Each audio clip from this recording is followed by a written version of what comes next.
I moved in 2000. My family joined us in 2001, and without a question, the next couple of years were the worst in my life. And I've got little formulas for everything in my life. It just makes life easy.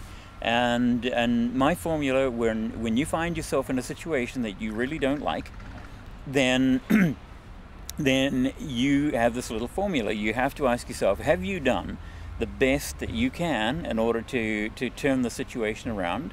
If you have, but for whatever reason you don't have the authority, the skill, or whatever to actually turn it around, then does anybody else have that authority? And if they do, are they willing to turn it around? And if they're not, then you only have two choices left. You either stay and forfeit whining rights, or you leave, one of the two. And you know, I promised myself after my mum and dad spent 52 years of their lives fighting, my mum in 52 years of diaries had one entry, only one entry, where she said she'd had a truly happy day. I wasn't going to live that way. And so, you know, kids or no, I was ready to go. I had done the best that I could to turn the situation around. I couldn't do it. My wife obviously wasn't willing to do it, so we should leave. But for some reason or other, I felt that wasn't meant to be my path that time. And so I thought, well, okay, what I did promise myself is I would never stay in a situation where I was unhappy. So I had to find a way to turn what was a very, very unhappy situation into one that I could be happy with. And it took me a while. It took me at least a year. And then suddenly I discovered that I was a complete fraud. That was what the problem was. I was a complete fraud.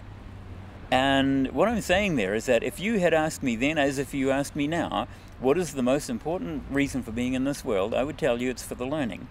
Now, think about it. If you wanted to learn how to sail, and I took you out every weekend for the next 2 years sailing, but we only went out if the wind was below 8 knots and the sun was shining. At the end of the 2 years, how much do you think you'd have really learned about sailing?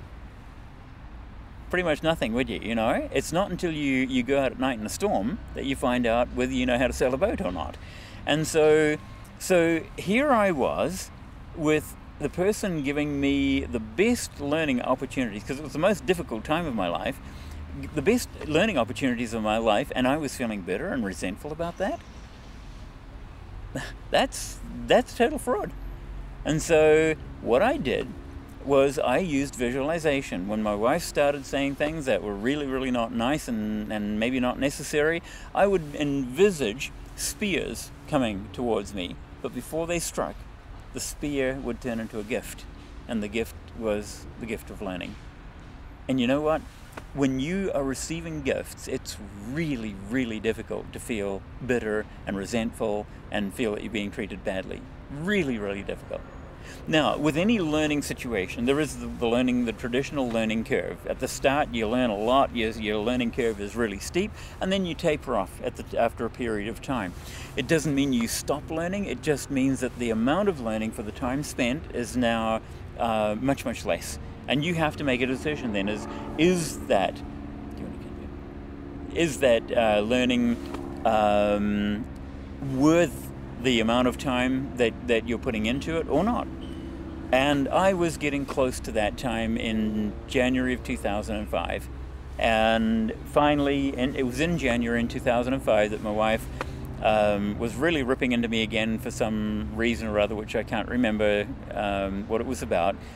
And I smiled at her, because again, remember consequences. What result do you want here?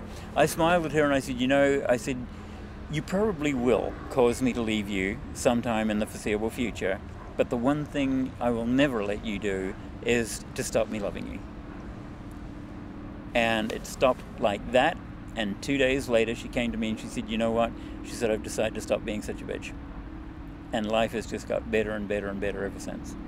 So that's a real personal example of how I operate, how I turn these situations that appear to be so negative into something positive. And the best one, Jay, I shared with you in 2005. I was in hospital. I had a group of, I think it was 10 specialists come into my room and tell me that I was going to die I had an absolute maximum of 7 days, and I was going to die. And the reason was that my 10 inches of sigmoid colon were dead, and the walls were literally disintegrating. I lost over a litre of blood, over 2 pints of blood in less than 2 minutes on one occasion, just prior to them coming and seeing me. And they said there's nothing they could do. They said I should have died weeks ago of a form of gangrene, of a whole bunch of other things, and there was nothing anybody could do. So I had a maximum of 7 days. Now, 2 ways of hearing that message. Most people who, as I said, are biased to hearing the negative would have heard, oh my gosh, I'm going to be dead in 7 days' time, and they would have been. I chose to hear, Tom, you've got a challenge like nothing you've ever faced before, and you've got 7 days in order to sort it out. And I did. To the absolute astonishment of all of the surgeons, the specialists that were treating me, they said that basically I was as close to a miracle as they were ever going to get. I rebuilt 10 inches of colon, and here I am now in 2009, perfectly healthy, no side effects. That's the level to which you can go if you believe that it's all about alignment, being truly aligned throughout in your thinking. When you hear negative thoughts come into your mind, as you will, and again, don't abuse yourself for that, because you're just adding negative thoughts.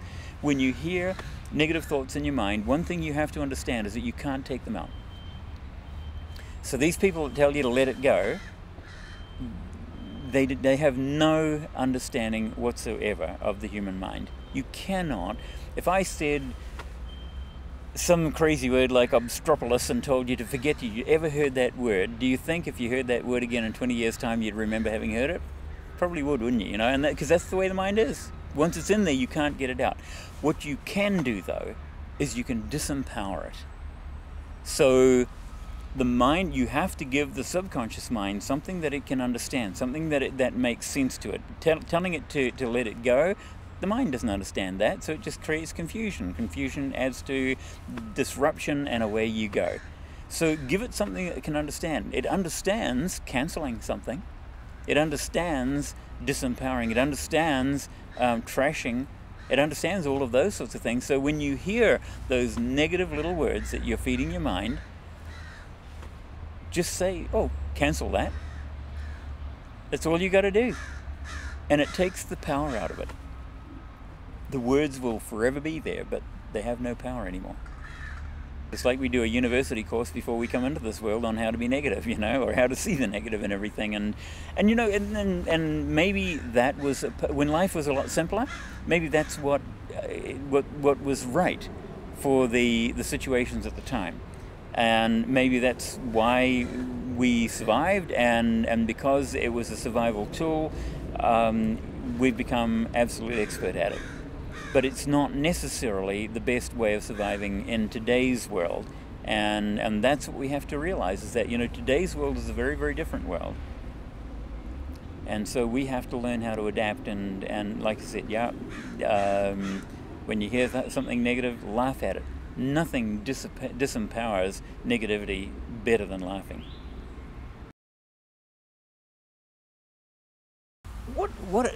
It is an interesting story. I mean, I left my home. I unfortunately came from a home that was abusive mentally, emotionally, and physically, thankfully not sexually. And I know that there are many people who've had worse lives. There are a lot of people who've had better lives. To be quite honest with you, the fact that I had a tough start in life really is totally irrelevant. The only relevance in even mentioning that to anybody is to show you that how you start your life has nothing necessarily to do with how you end it.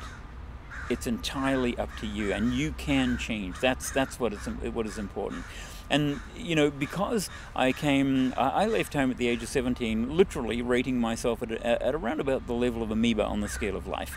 I thought I was completely useless. And then I joined the military, and of course they really are expert at making sure you understand that, They'll point to a blade of grass and say, you see that blade of grass, you are lower on the ecological scale than that. That's how the military works.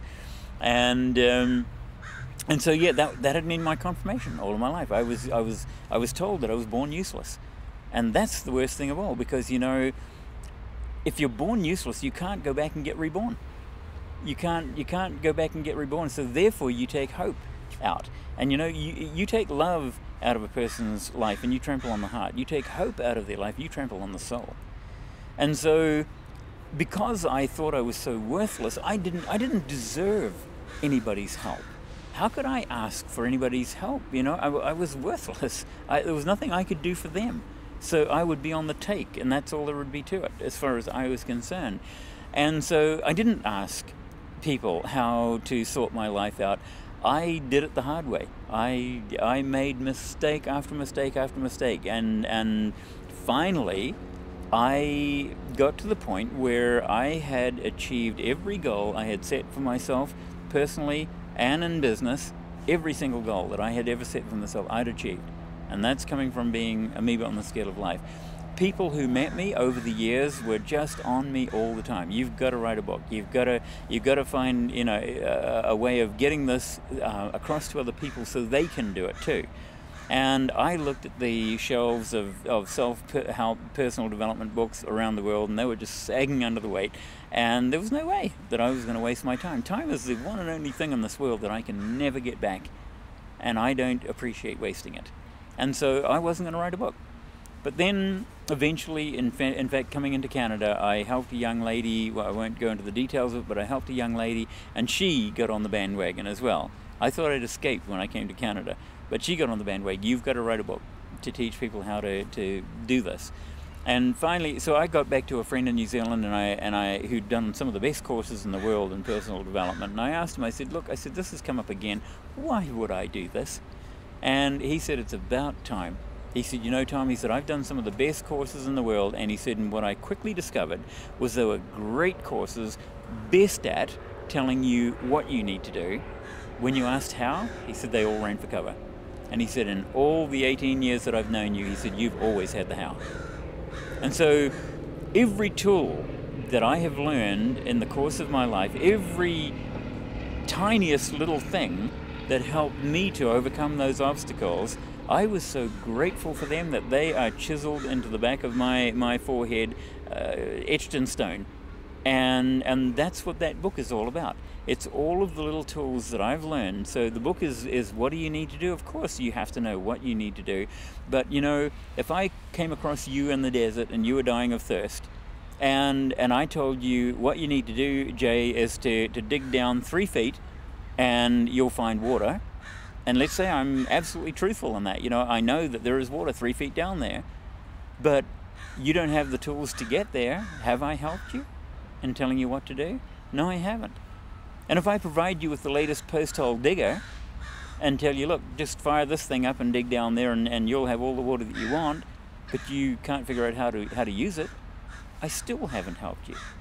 You have not helped another human being until you have told them what they need to do, provide them with the tools to do it, and taught them how to use the tools. And that's what my book, Live the Life You Want, the emphasis on you, live the life you want, that's what that book is about. It tells you, okay, it goes through many, many issues that I'm sure people all over the world are dealing with, and it shows you how I got through using a particular tool, and it's not to say that's the only tool. It's just to say this is a tool that I used that got me through it.